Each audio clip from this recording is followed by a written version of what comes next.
I was going to be homeless in 2 weeks at 71 years old.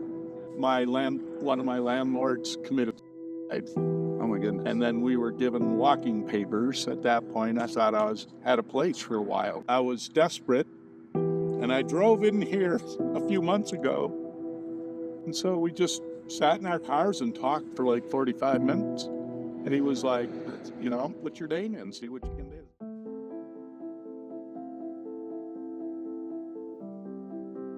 Picture this. You've worked hard your entire life, decades spent mastering a craft you love, only to have it all slip away because of health problems. You lose your job, you lose your home, and at 71 years old, now you're staring homelessness in the face, wondering how it came to this. Or imagine aging out of foster care, the system that was supposed to protect you, and then on your 18th birthday they say, you're on your own now, no home, no family, nowhere to go. But here in Montrose, Colorado, the village at San Juan is changing those stories. It's a tiny home community that's rewriting the ending, a place where people can heal, rebuild, and belong. There is intensive case management. These are individuals at 30% of our area median income or below. There's significant behavioral health challenges. Yeah. There are either homelessness or imminent risk of homelessness. Most of my tenants have experienced homelessness. This village didn't just appear overnight. It started as a dream, born from the heart of Carlton Mason, the CEO of CASA of the 7th Judicial District. He spent his life helping people who've been through trauma and loss, and he knew something had to change. So what inspired the creation of this tiny home community here in Montrose? So we got into supportive housing probably 8 years ago. And it was because we were seeing some of our young people going homeless, coming out of foster care, just within the community, not having strong family support. The village at San Juan was built with healing in mind. Small pods of homes are grouped together, facing inward to create courtyards where residents feel safe, surrounded by neighbors who care. So when you turn around, as you look up here, you'll see that there's 3 homes. This is every pod in the place. They kind of face one another. In each of these pods, there'll be a mix of seniors and young people. This is like a micro community within the larger community. Gives them a sense of smallness, kind of.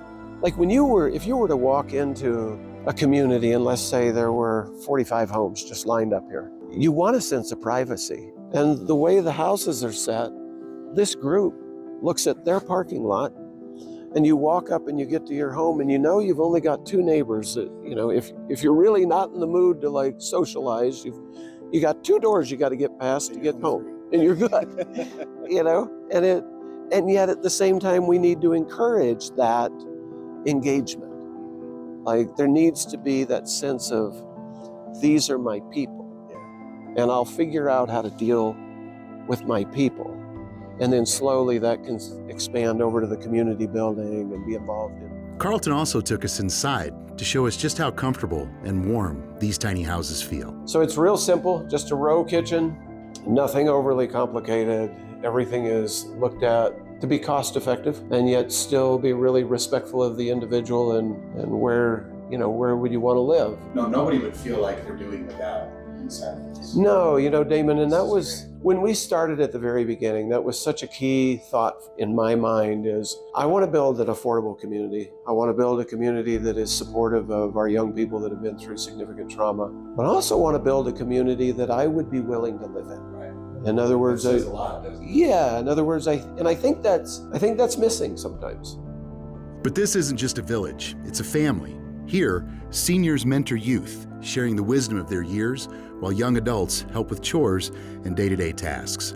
It's a simple idea with profound results. We continue to see 70-80% of our young tenants are employed. They pay 30% of what they make towards the rent. The state offsets that. Through our tracking and a reduction in emergency room visits, reduction of criminal involvement, higher educational outcomes, it's close to, for every dollar spent, about $1.41 return. On all those other ancillaries. Yeah, that's right. All the other places you save just by stabilizing people. That kid didn't go to jail. That's right. That's way more expensive than this. Yeah, it is, of course.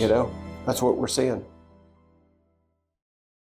When we began David's blueprint, the goal was to show how a tiny home could change everything for someone who's ready to rebuild their life.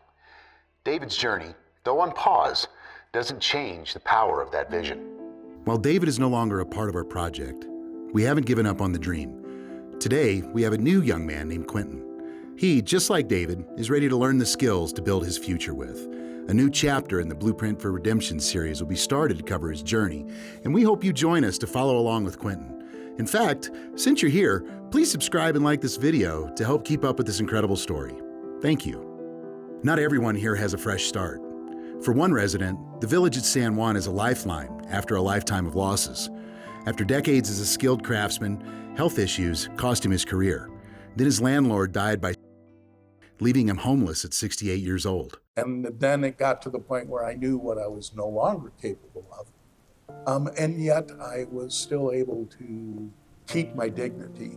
Now, I didn't get approved for this until the middle of December.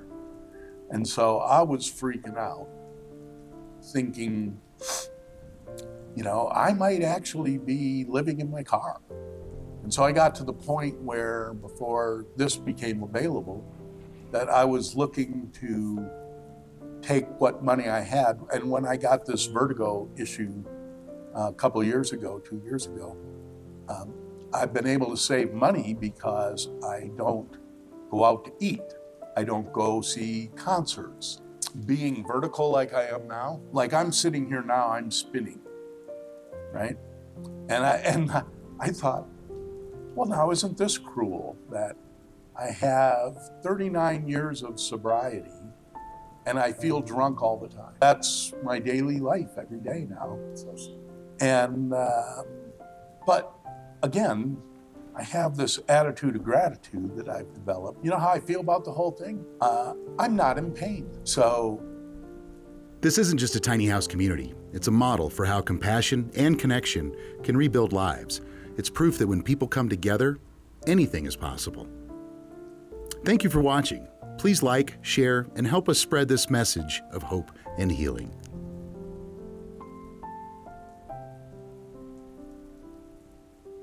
Action.